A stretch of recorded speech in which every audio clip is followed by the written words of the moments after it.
If you're watching this chart, you're breathing a sigh of relief because the NASDAQ has finally got this relief bounce that we've been talking about for the last couple of days.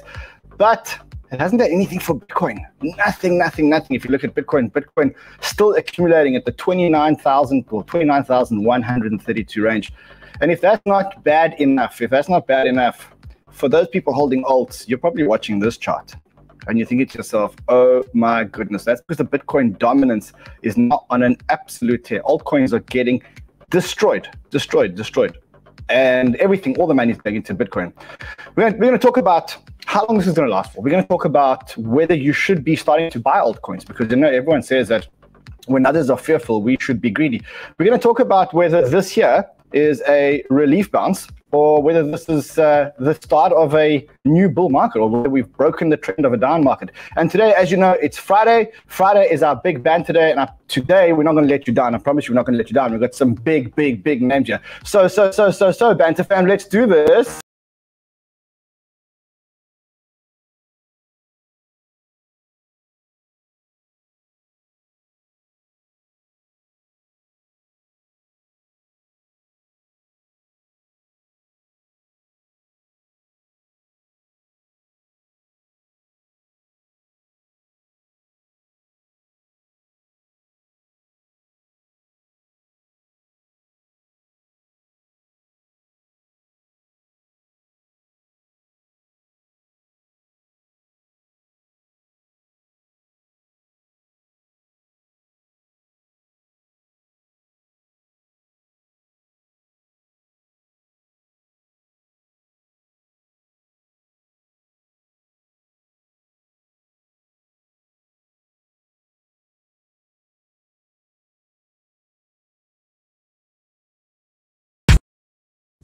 We'll keep playing that song, especially in a bear market, because we need to get the fuck out of bed. I know it's hard. I know it's a bear market. I know your favorite altcoins are getting absolutely destroyed.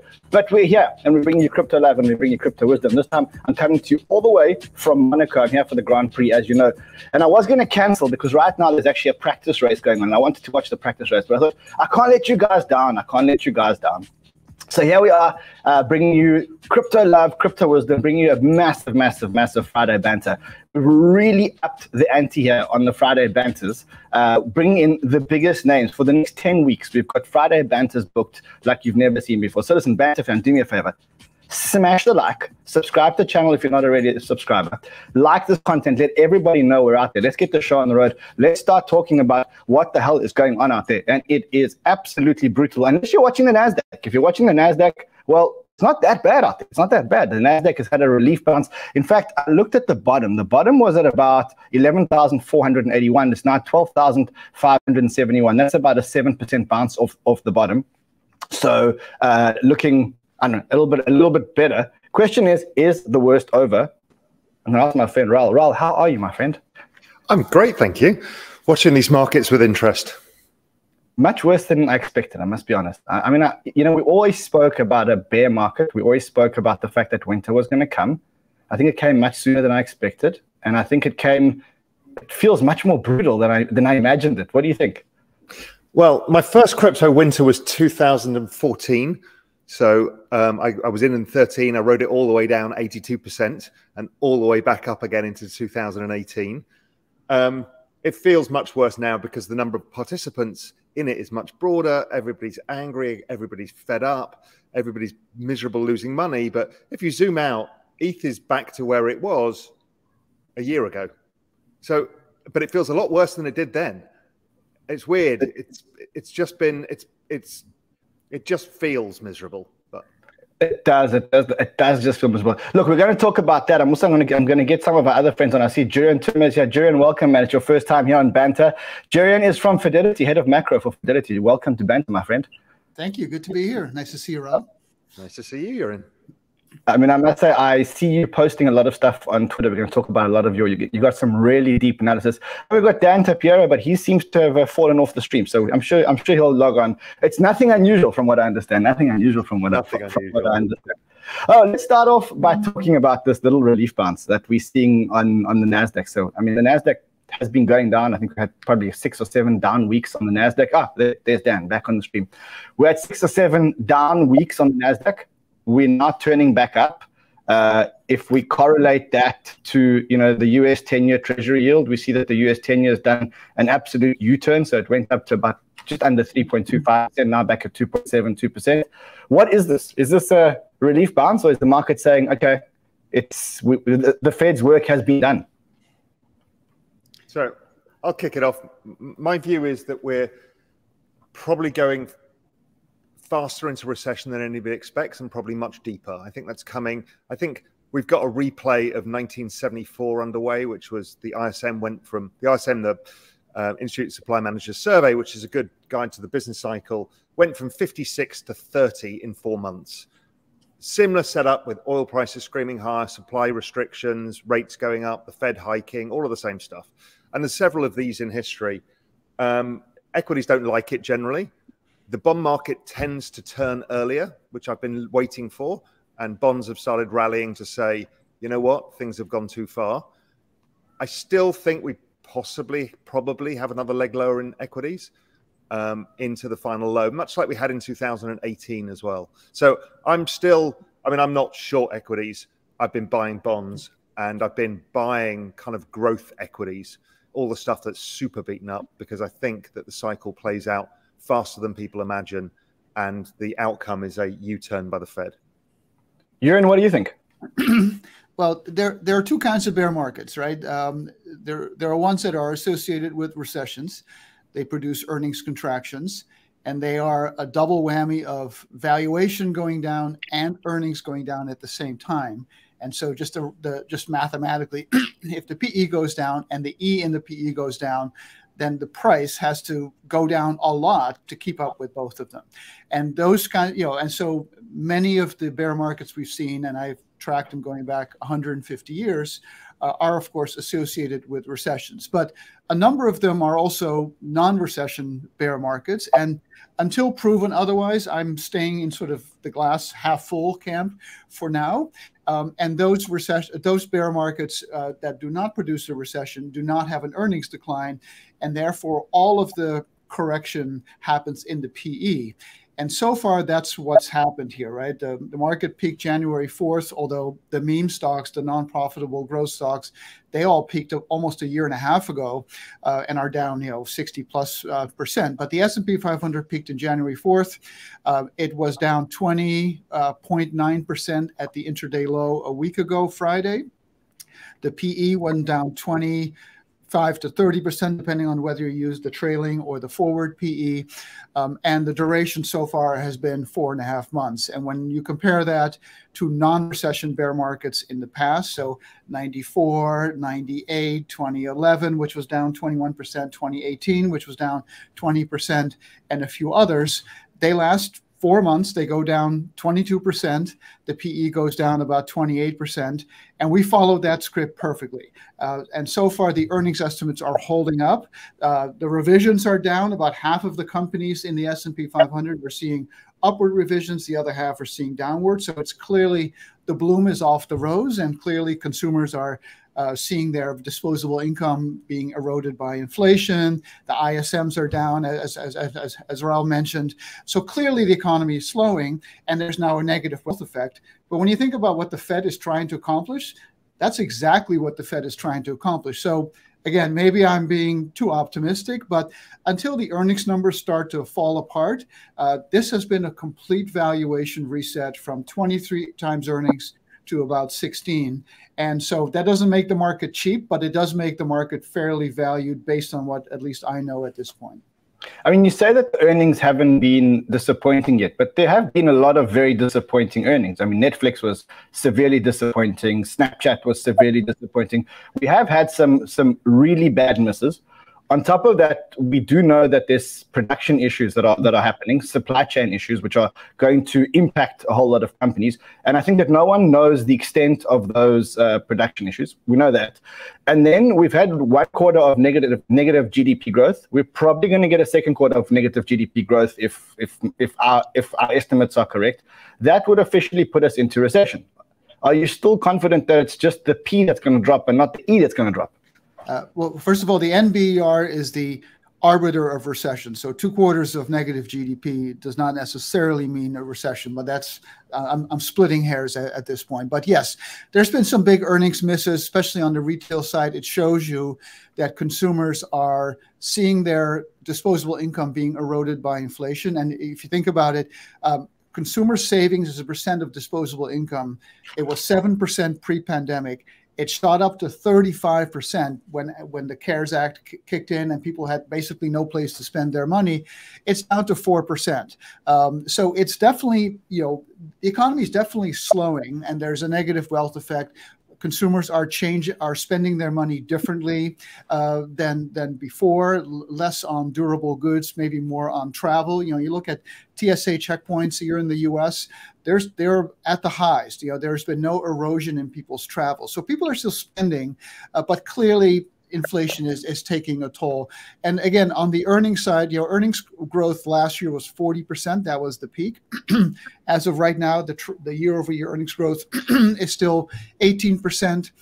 The estimates are for 10% for 2022. Maybe there's some downside risk there, but the numbers have actually held up pretty well. And to see revisions, kind of upward revisions and downward revisions, go from very lopsided to more balanced to more downsided is something you would expect in this part of the cycle. But again, there's a big difference between a hard landing and a soft landing. And generally, historically, the Fed, when it has had to fight inflation, it has led to a hard landing. And Raoul and Dan know this history as well as I do. And so maybe history is not on our side, but until I actually see it come out of the earnings numbers, I'm going to assume that this is a valuation reset. And based on the inverse of the 2-year Treasury yield, which is a very good metric of forward guidance from the Fed, the valuation reset basically has been complete. But having said that, if we now start to rip higher, as we're starting to do in the S&P and the NASDAQ yesterday and today, pretty soon we'll get to a point where the market's back over its skis and it's trading at a 20 multiple when it belongs at a 16 or 17 multiple. So I don't think there's a lot of upside at this point, but like 1994 and 2018 and other kind of prolonged Fed cycles, I think the markets are in a holding pattern, and probably the lows, I don't want to be too predictive, but my sense is that the lows are either in or mostly in. Wow. Dan, what do you think? Look, I've been sort of vocal about this on Twitter. The Fed over jawboned is how I'm describing it. The Q1 Fed funds, I think, are still at 3%. There's no chance at all, zero, that the Fed will be raising 2 percentage points between today and Q1. And so basically what happened simply was that the Fed funds market went to a place, at least in my view, that it was unreasonable, caused sort of, let's call it a mini panic, or maybe it's a massive panic. I don't know how you can describe it, in the stock market and in all assets, anything driven by liquidity. So, and I think that's being corrected now. 3%, was sort of the breaking point. Inflation has already peaked and will be coming down for the rest of the year. The problem is that the Fed may have, jawboned us to a place where the data really collapses beyond what certainly we expect and they expect, and using the blunt instrument again to, crush the economy, to, guarantee in a way that their inflation readings are, I don't know, acceptable to them, I just think is a bad strategy. So, I mean, if I were at the Fed, I would already be easing up. They're not going to. My sense is they're going to wait for 3 months of very clear data, as they call it, or whatever it is, 2 to 3 months of very clear data. But all the forward-looking data is already very bad. I mean, all they have to do is look at, Jurrien or Raoul's data. And I think we still have the same problem, is that we have academics sitting on the Federal Reserve Board, not market players or some. I'm not saying it should all be that way, but, we've seen this happen many times before. Why they don't look at the forward data, I have no idea. So, I've got an amazing chart to show you about the forward data. Let me see if I can share it. Can you quote it up and just share your screen? While you're doing that, I must ask you guys, you've all said the same thing. The Fed has already done jawbone the market. What has the Fed actually done? I mean, they've raised by 0.5 basis points. They've been hawkish in their words, in their narrative. They have just started the quantitative tightening, or are just starting the quantitative tightening. What have they actually done, though? They've done a lot. I mean, look at the 30-year mortgage rate. I mean, housing will collapse, period. I mean, they've already lost $30 trillion of value. Go ahead, bro. This chart is mortgage rate of change of mortgage rates, 2-year rates, oil, gasoline, and the dollar. Yeah, this is a good one. Over the business cycle. It's suggesting we've just had the largest monetary tightening in history. Yeah. And that what they've done, what the markets have done, because the Fed were barely involved. Yes, you're right, they're jawboned. But what they've done is cemented in the KK precipitous drop. As I said, that the last time we saw something like this was 1974, and it was over pretty quick. Now, it depends whether it's a quick thing or a longer thing. I think it's a quick thing. So I think they're going to reverse, Raoul, as you said. They'll reverse, I think, certainly by September. If they don't reverse by September, the market's going to have significant downside. So I think that's what's going on, is the markets already are anticipating their reversal in the next, few months. That's why the yields are dropping. That's why stocks are now rallying. And generally, when you go back in the ISM, as soon as the ISM approaches 50, they stop. Because obviously below that, you start seeing unemployment rising, other bits and pieces. So, my guess is we get an ISM print of around 52 below consensus. And then by July, it's below 50. And so they're done. That's my view. I think it's done. And if the Fed goes to 3%, right, which is currently in the curve, with TIPS break-evens falling rapidly. I mean, the 5-year TIPS break-evens down 75 basis points or so in the last month. That creates a lot less pain in terms of nominal yields having to shoot up higher than inflation expectations to get to something resembling a restrictive policy, right? If a neutral policy is 2.5, which is what the dots suggest, and what R star plus 2% inflation would suggest, and going to 3% actually is not that restrictive. But but to your point, Raoul, the markets through its jawboning has done. It's let the markets do a lot of their work. If you look at the cost of capital, mortgage rates, corporate yields, even the discount rate and the discounted cash flow model, it's been a formidable reset. And I think the big question is, how far does the Fed have to go above neutral, and how long does it have to stay there? I think the risk is not so much that it has to go to 5% instead of 3%, which obviously would be a huge difference because the inflation expectations are already starting to moderate. But the risk is that the CPI goes from 8.5, it's now at 8.2, it goes to 5 or 4, but it doesn't go any lower. And then the Fed just cannot, it will have to stay restrictive for a long time. And it's not necessarily the end of the world for the markets, but that implies a much lower PE than what otherwise would be the case. Yeah,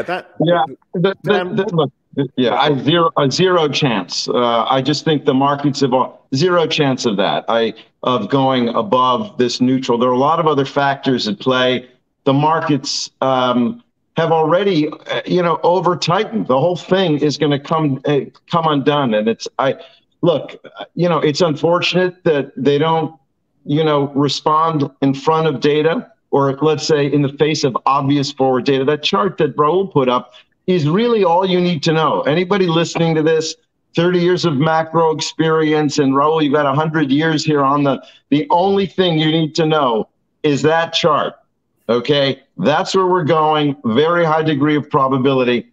My view is that they will shift, and I think it's possible by year end the market could even be up single digits. So, and I think that's going to be very bullish also. Bitcoin, Ethereum, et cetera, are just being forced down here by this. I think it's misjudgment by the Fed. Raoul, put that chart up again, because we've got to look at that chart again and maybe just walk us through it again.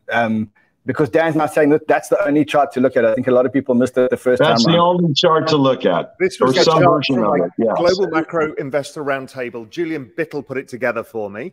It was like the killer chart of the entire event. Everyone stopped in their tracks. I mean, I've got a lot of charts that look like this, but this made total sense because I've been saying that the increasing fixed costs, commodity prices, PPI, all of that stuff was going to destroy consumption, demand destruction. The dollar was always a problem because it went up quite fast at a rapid rate of change.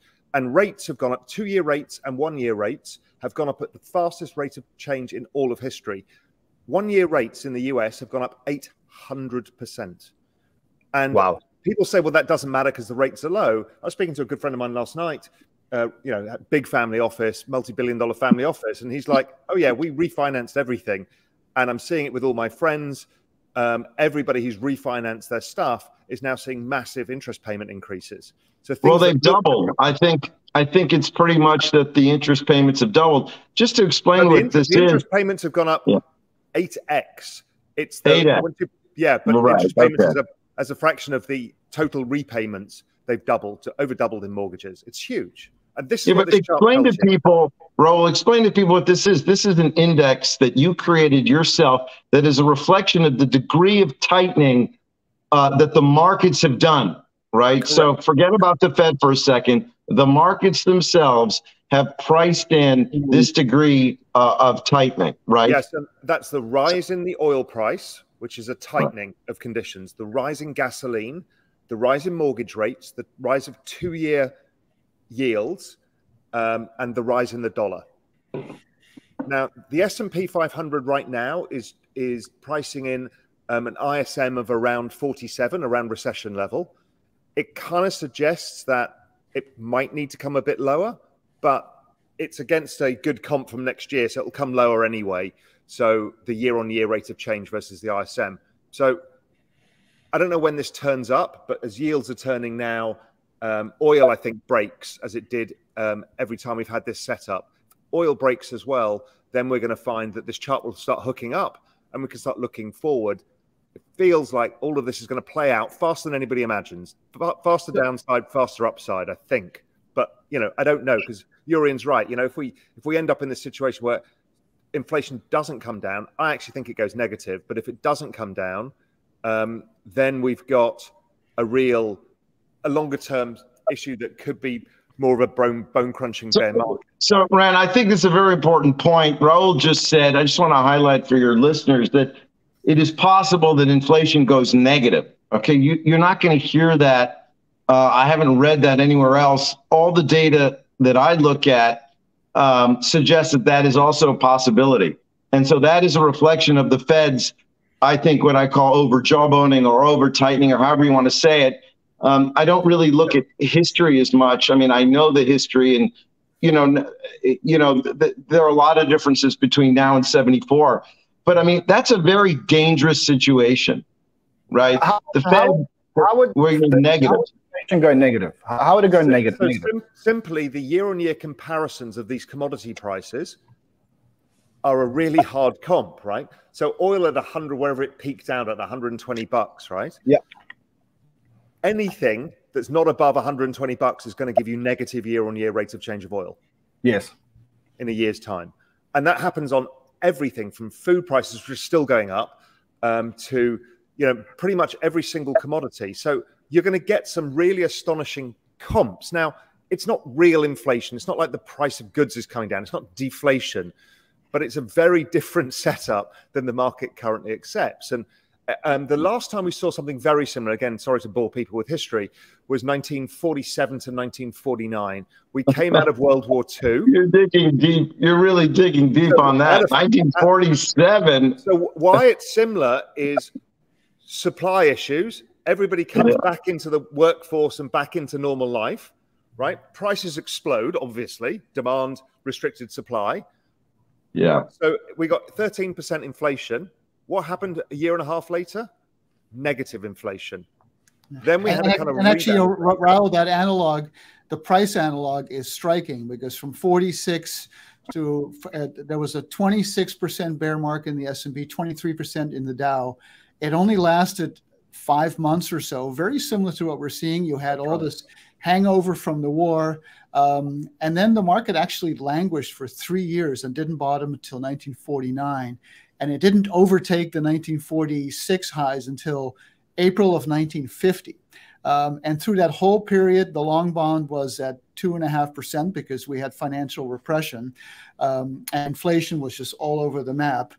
So it is a quite analogous time, I think, the entire 1940s, not just that period, but and the 1950s as well. And the PE went from there was no earnings contraction. Of course, a lot of that is distorted by inflation. But the PE ratio for the S&P 500 went from 22 to 5, which is not, I'm not suggesting we're going to see anything like that. But that is one hell of a PE haircut.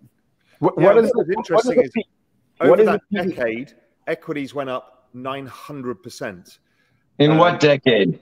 In the 50s, from that point, from the 40s to the 50s, because we had a very similar fiscal stimulus, negative real rates, that kind of setup. And inflation started spiky and then settled down, but we had negative real rates all the way through it. I mean, if I look at commodities prices now, this is the GSCI, which is the essentially an aggregated commodities chart. Commodities are very much still on the uptrend. So, I mean, you guys are talking about you'd need this chart to top and start reversing before you got this this scenario that you guys are talking about, right? No, it just needs to be here. It could be like 08. You know, 08 oil peaked at the end in the summer, right? You know, oil will probably keep going into the driving season, and then that's it, right? It's just going to be like, I think, 08. It's the last thing. You know. 18 was the same. 18, the oil price was the last shoe to drop, and it absolutely collapsed in the last month and a half. Went down 45% in a month and a half. How much of this is Ukraine-Russia? How much of this is dependent on a Russia-Ukraine peace treaty, peace deal, ceasefire, something along those lines? I think it's demand, not supply, is the issue here. I think everybody looks at supply and assumes stable demand. My work suggests demand is going to be weaker, and therefore the price of oil clears at a lower price. That's what I think. But I understand there are real structural supply issues in oil. So, you know, I'm not saying that, you know, structural oil prices should be lower over extended periods. I think it's not only oil. I mean, it's a lot of the other commodities, you know, food-related commodities, etc., also being seriously blown up because of the Russia-Ukraine war. I mean, is that not a big factor here? Yeah, but markets learn to adjust to a lot of this stuff reasonably. Yeah, we priced that in months ago. I mean, people, I don't know what it is, you know, free markets, and not that these are completely free markets, but markets are, you know, pricing mechanisms, right? And all these years go by, people still don't believe in, you know, the markets. I don't know, including the Federal Reserve. So I think that things get priced in much more quickly today, and I would say the same thing for crypto. Are we going to shift to that a little bit? So just before we shift to crypto, so are we all aligned that there's going to be a 50 basis point rate hike in the next meeting, 50 basis points in the one after, and then a pause? No, Raoul, you only think 150? Yeah, I'll tell you what, if they do 150 and the market vaporizes again, then you know, maybe we don't get the other 50, or maybe they back away a little bit. It's really 50-50 whether we get the other 50. 50-50, right. I think it's 50-50. I think the market has already priced in a move to just below 3%. So if the market has priced that in, the Fed has a free option to go there. If the market had unpriced it and the Fed still pushed, that's a different story. But the Fed has a free option to go 100 in the next 2 months, and even then, it's not anywhere close to that. But the market's no, we don't agree. I don't think it works that way. Is inverted already for this year. Eurodollar curve starting to price in cuts this year. So yeah, I'm not sure you're in. The SOFR curve goes up in a straight line to just below 3%, and then it moderates next year. It's not going to 3%. If it does, the market will be significantly lower. They had the free option maybe briefly. The market overshot. The market has already priced it. or it would be shitting the bed right now. The right? market, by the end of the second cut, the market will not be pricing 3%. It'll be pricing 2% flatline. So that was 2 weeks ago. What we would need not to get to 50, 50, and then another 25 is we'd need to see some bad news coming out in terms of a slowdown in growth, right? That's the only thing if that chart plays out, we're talking in 2 or 3 months. Like, again, I keep saying 1974, growth went from 56, it's a very similar setup, from 56 in ISM to 30. That was the sharpest, quickest recession in the last 80 years, outside of the one we've just had in 2020. But again, the 2-year Treasury note's at 2.47. So the Treasury market is saying the Fed's going to be at 2.5-ish in the next 2 years. So that's a free option for the Fed to go to 2.5. If the 2-year now goes to 2 or 1.5, and the Fed still goes to 2.5, then they have a problem. But right now, it's in the market. Well, of course, the 2-year note is going to be at 2% or below by the time of the second cut. I'm happy to bet just about whatever you like. I bought 10 years and 2 years based on exactly this, that I think. Look, it's the first time, and certainly I've been positive on bonds in at least 5 or 6 years. I certainly haven't owned any or been involved at all in the bond market in many, many years. And it's only for a trade, you know? All right, so I think Raoul, yeah, go ahead. I'm sorry. So 3 of you are talking about the fact that we may have bottomed, or we're very, very, very close to the bottom. Does that mean that we can take some time? I think we could do some sideways, some time, some up, and then some down, and some up and some down. I mean, it's not, you don't necessarily go straight up. You know, and also, look, we could have a little bit of a rally into June 30, only because every single institution, I think, certainly in the United States, marks their year end to June 30, pension funds, endowments, everybody. And that's trillions and trillions of dollars. Maybe the mark doesn't matter, but I don't know. I think into June 30, maybe things are okay, and then we have another potential sort of drop. But to me, it's up and down now for a little bit. Well, and if you think about it, to me, fair value is a 16 multiple based on slowing but positive earnings growth and this valuation reset. If we rally too hard and we go to 20 and earnings growth is still slowing, and maybe the Fed doesn't go to 3, but it only goes to 2, then there's some wiggle room in the PE, but at some point the market's just going to be too expensive based on fundamentals. And then, so that's why I agree with you, Dan, that when you look at these periods of aggressive Fed tightening, like 94, I think is still a great cycle, even though inflation was a totally different story back then. But you had a year of sideways, 2018, same thing, other cycles as well. And we only peaked 4 months ago. I mean, again, a lot of the speculative stuff peaked more than a year ago, but I think we have some more wood to chop, but not necessarily to new lows. If we had traded all the way down to a 13 PE when it belonged at a 16, then you have a lot of potential for a snapback, but we only went down to fair value and are bouncing off of it. Yeah, okay, but if earnings come down, your thesis changes. So if we start seeing it, if the E goes down as well, so this is why recession bear markets are so vicious, right? Because the E collapses, the PE falls, right? Historically from, let's say, the low 20s to the low teens. So if you get a 10-point PE contraction and let's say a 20% earnings contraction, and you just do the math of the P over the E, think about how much heavy lifting the P has to do to catch up with both of those parts of the equation. In a soft landing, you don't have that from the E, you only have the PE.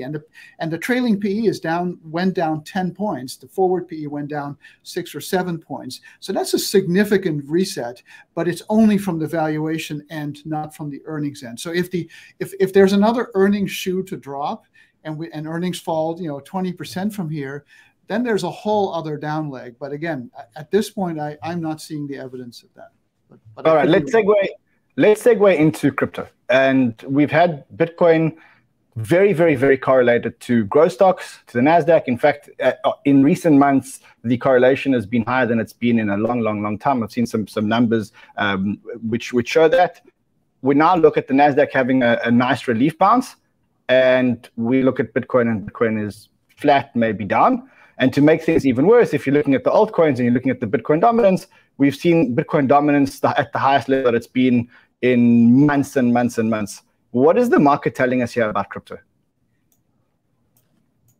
My view is the same. It's the long duration. It's the fear of inflation and liquidity being restricted. And if you think of it, crypto is a retail market predominantly, and you've just taken everybody's wages have gone up a bit, but prices went up more. So you've got negative real wages.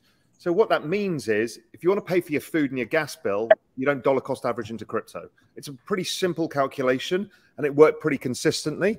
So we're seeing that. It's a long duration asset, and it's sold off. Now, the question is inflation beaten? I.e., is the rate of change going to come down? If it is, rates will come down, crypto will go up. And it's somewhere around this window, and I don't know where this window is. Could we have another puke? Pretty likely.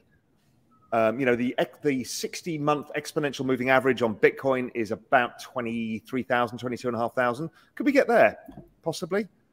You know, what does that mean for ETH? I don't know. Below 15,000? Possible. 1,500? Possible. But in the end, the macro is the driver of some of this. There's nothing else going on. There's no real negative news in the space.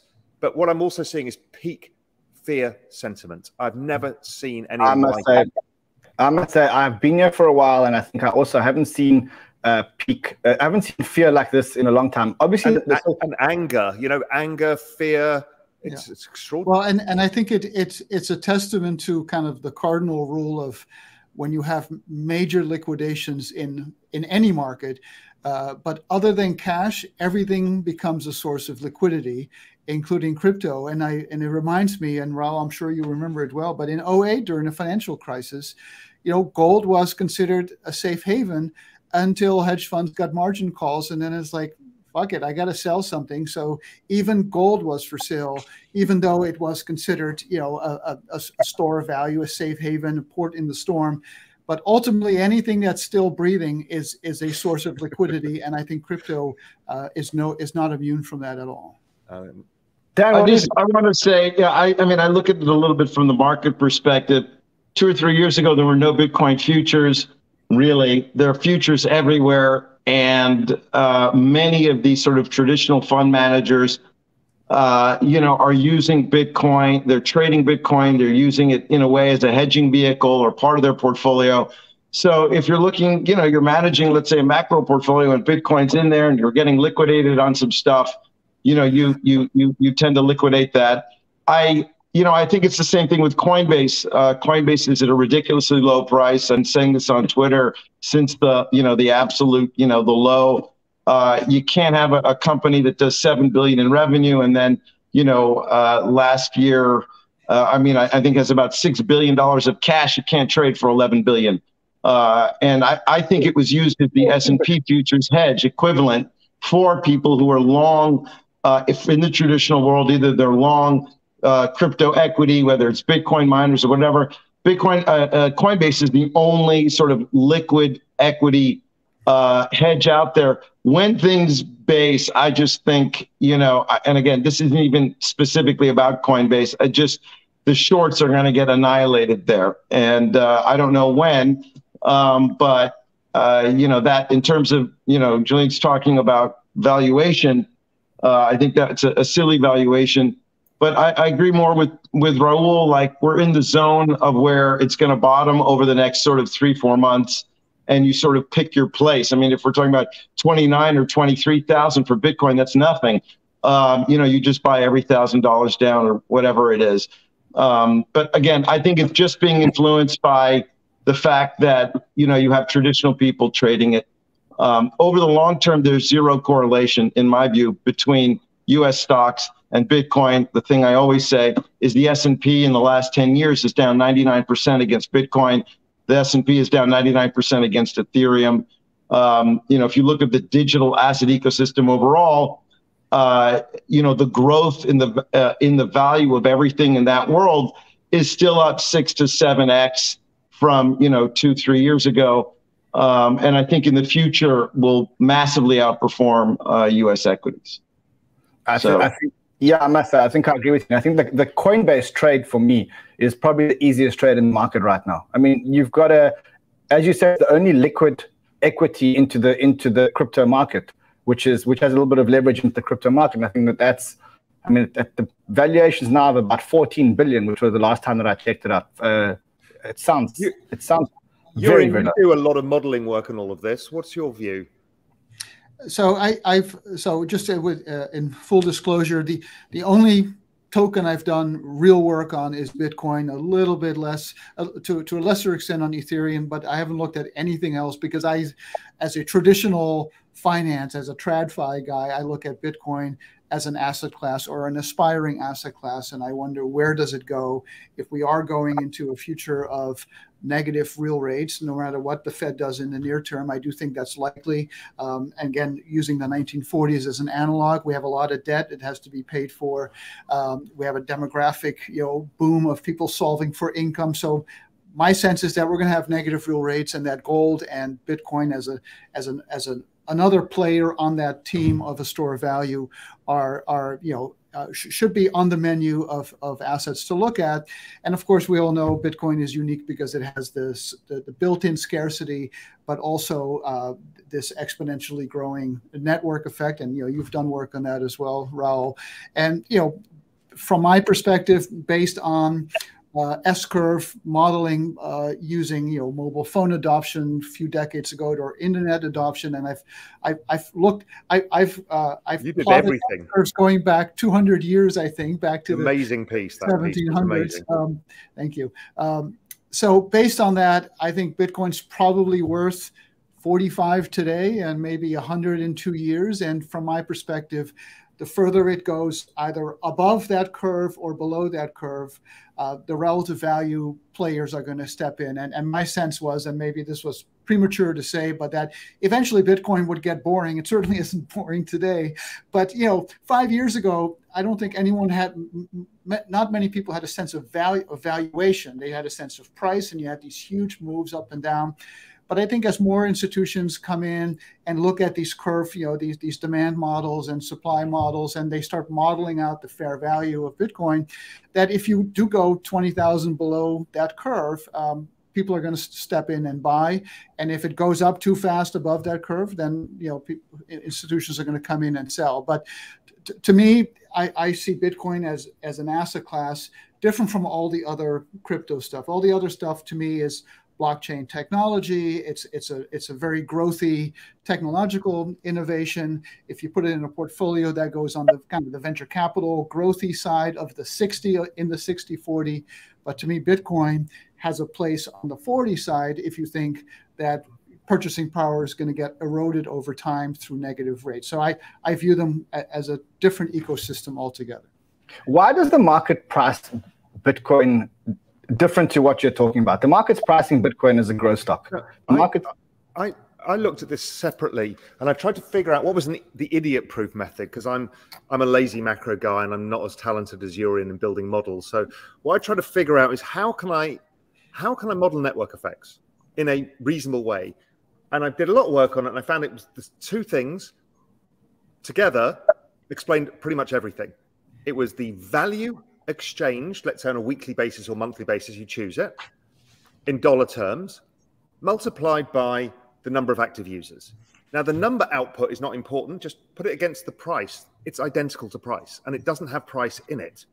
So it's telling us that the market is pretty efficient at pricing the network.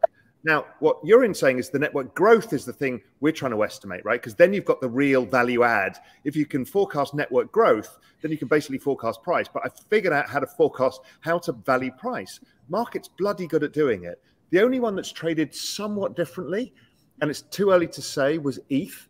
It traded at a premium to that, and I think it's to do with the burning mechanism that meant that we've got a slightly different supply structure. So I would probably have to model that out, but I'm not smart enough, but I'll figure out how to do it at some point. But it was the value. So if you think of Bitcoin exchanges more value each week than Ethereum does. Ethereum has a lot of transactions. It's a red herring. Transactions are a red herring. It's total value, a number of active wallets. And Bitcoin beats both. However, if you look at Ethereum, the change in values, the rate of change in those two values in Ethereum is higher, which is why Ethereum's been outperforming Bitcoin over the last few years, couple of years. And I found it's really useful. So on that forecast, but it shows what price is, and price is pretty good.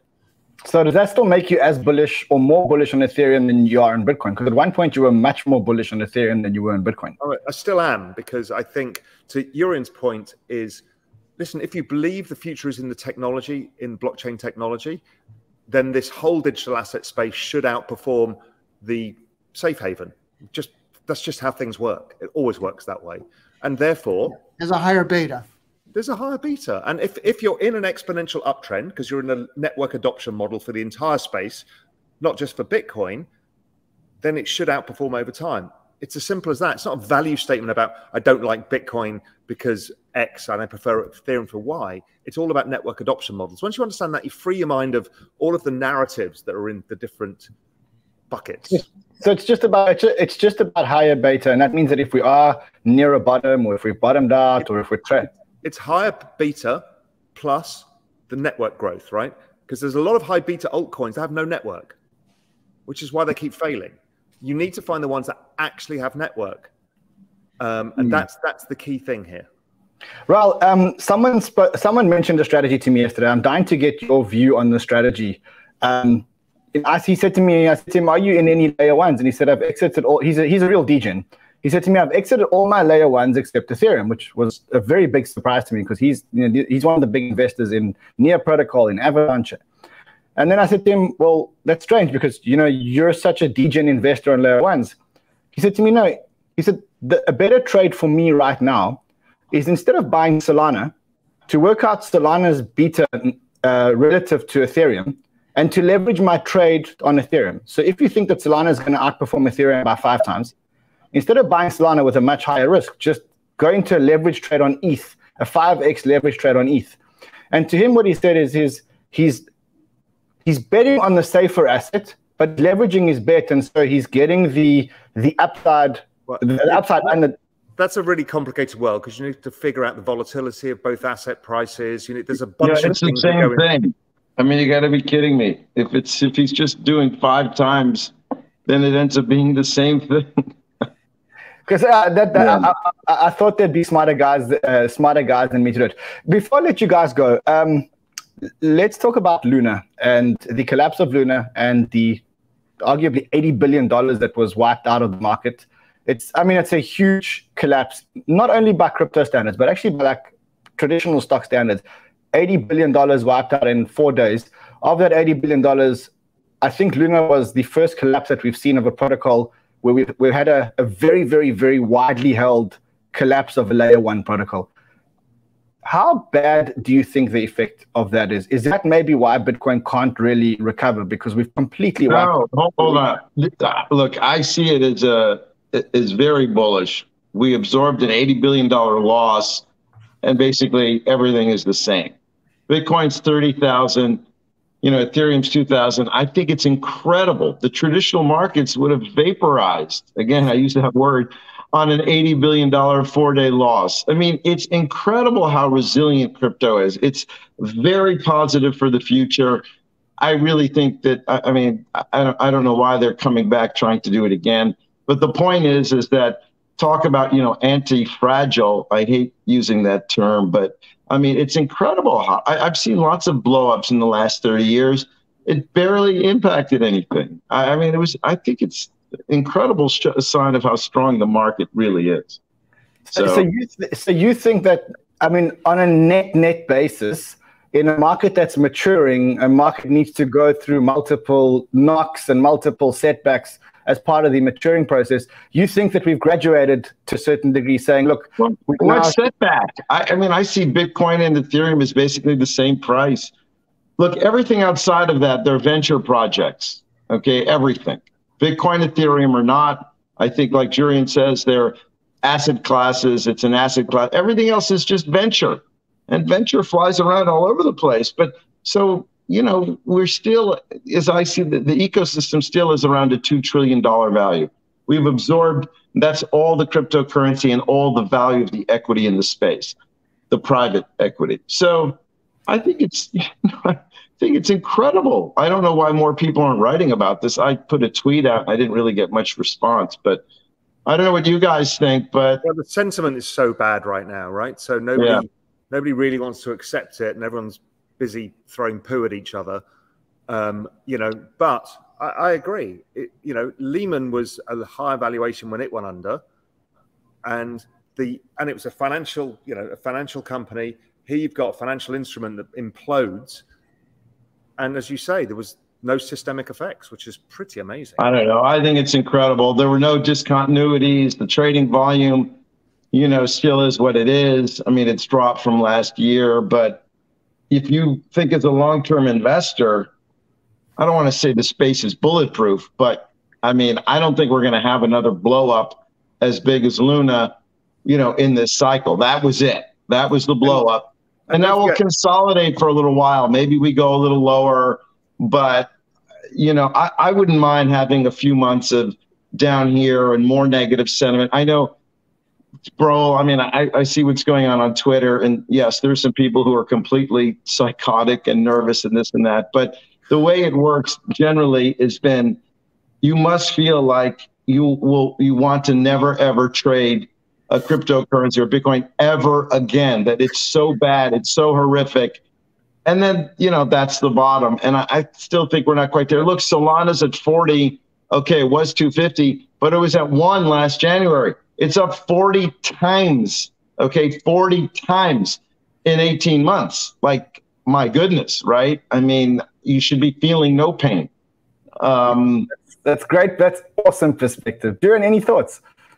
As I mentioned before, all my work was mostly on Bitcoin and a little bit on Ethereum. So I never looked at Luna. To me, again, as a traditional finance person, I look at like, where does this stuff go in a portfolio, if it goes in a portfolio, and anything other than Bitcoin goes into the growth side of an equity portfolio.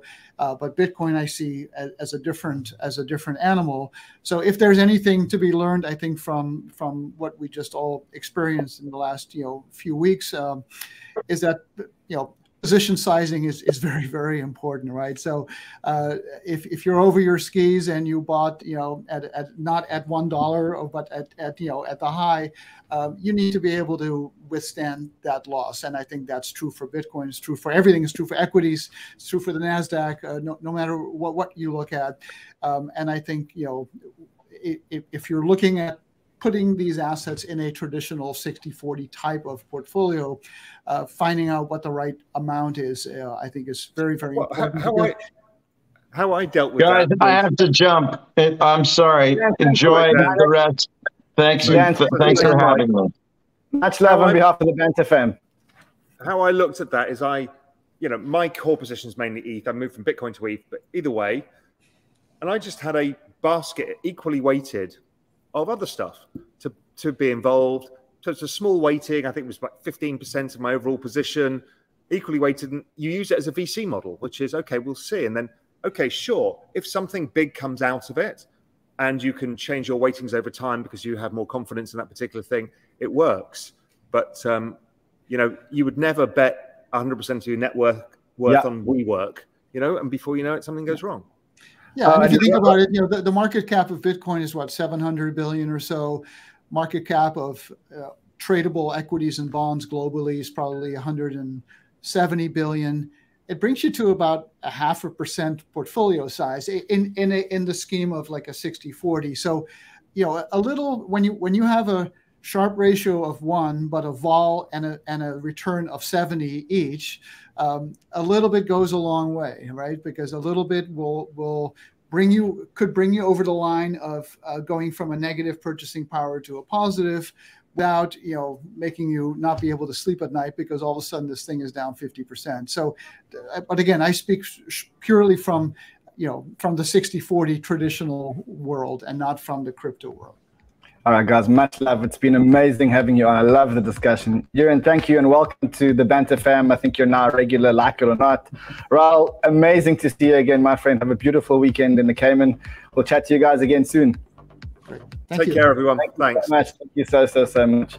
Wow. That was one of the highest alpha shows that I've done yet in a long time. All right, now, before we go, you know what we do here before we go. You know that we always do the ByBit promotion and we always do the KuCoin promotion. I promised you guys that today would be no different. That means that if you do have an account with us, with ByBit, using our ByBit referral link, today we're going to 10x someone's account. We're going to 2x a whole lot of other accounts. And if you have got an account with our referral link on KuCoin, and there is money in the account, doesn't matter if it's 1 cent, $1, doesn't matter what it is, we are going to give you guys $1,000. And today I'm going to give you guys a lot more than $1,000. So let's play the game and let's see who the winners of today are. So here is a list of all the accounts. And what I'm going to do is I'm going to just hide this column here. So I don't know how much money is in the account. I have no idea how much money is in the accounts. And I'm going to go to row number 2,000. Let's go to row number 2,000 today. Let's go to row number 2,000. Let's see how much money these guys are. Remember, I'm going to 10x one portfolio, and then I'm going to 2x 4 other portfolios. So today we're going to go with row number 2,000. So row number 2001, you are going to get 10x. Remember, you only 10x'd up to $10,000. So you don't get, you can't win more than $10,000. Let's have a look here, and then 2x's for the other 4. Let's quickly go through that. And remember, anybody can enter this. All you need to do, there's a ByBit referral link below. You can use this ByBit referral link. That'll also get you into Sheldon's new show. Remember, he's doing a live trading show. And you're automatically entered because we get information from ByBit regularly. So let's quickly unhide these columns. Let's go back to row number 2,000. And we can see who the winners are today and how much they've won. So here we go, 2,000. Alrighty. Oh man, the 10x has got 0 in his account or her account. And then we've got a whole lot of other small ones. We've got $287 that's going to be 2x, and we've got a $7 that's going to be 2x. It's so easy to win. I can't make it easier for you guys to win. I really can't make it easier for you guys to win. Just open an account. You're going to be using the account now anyway, because we're going to start buying now. We heard from a whole lot of guys that the bottom's in. You guys got to get your accounts open. All right, let's go to KuCoin. And remember, he has a whole lot of KuCoin accounts. Just remember one thing. A lot of people are saying, no, we don't have ByBit accounts because we are from the US, right? But I mean, look, you should never do this because it's really bad if you do something like this. It's not something that anybody will ever tell you that you should do, and that is that there's a thing called a VPN, and a VPN not only protects your crypto, but you can also just say that you don't live in the US. So on a VPN, you can drive your internet traffic from wherever you want. It hides your computer's IP address and basically says that you're from a different place. And so if you want to open a ByBit account, just set your VPN to a different thing. I'm not saying anybody should do this. I think it's a bad idea to do this, but it could be done, hypothetically. There is a NordVPN link below. If you want to use it. You pay $3 a month to protect your crypto, and then you're able to use a VPN. But remember, no one should ever do that, because I think it's a really bad idea to do it. Really bad idea. All right, let's quickly go to KuCoin. Let's quickly give people $1,000. So how this works is very simple. If you have a hold on a second. Okay, if you have money in your account and you are this account over here, 043 ending in 882, you've got yourself $1,000. If you are this account over here, 653 ending in 386, and you've got money in your account, you're getting $1,000 into your account immediately. I will see you beautiful people again on Monday. I will be posting stuff from the Grand Prix on Twitter and on BBS. So go to our bbs.market/banter. I will see you guys again on Monday. Until then, have a beautiful weekend. Much love and trade well, my friends.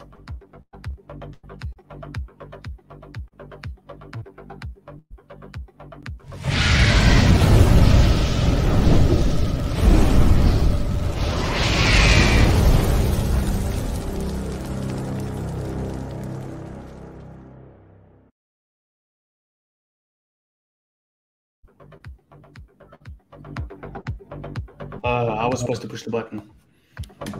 Of course you were, Jimmy. You're also supposed to pack a selfie light in the bag, a selfie stand in the bag. My special needs child.